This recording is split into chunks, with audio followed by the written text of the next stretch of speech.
घाटकोपरच्या चिरागनगर मशिदीवरच्या भोंग्यांवर कारवाई करण्याची अल्टिमेटम किरीट सोमय्या यांनी पोलिसांना दिली।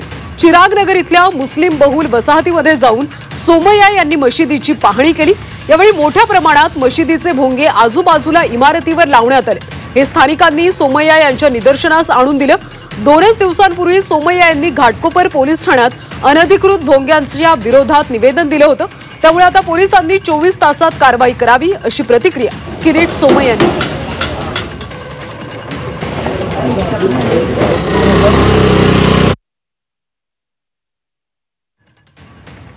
आमची मोहीम सुरू झालेली आहे।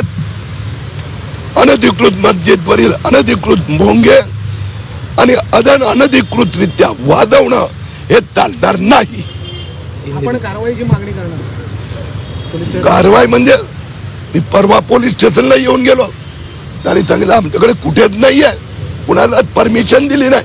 म्हणजे परमिशन न देता वाटेल तर वाजवू देणार, यासाठी पोलीस इन्स्पेक्टर जबाबदार आहेत, त्यांना जाब द्यावाच लागणार।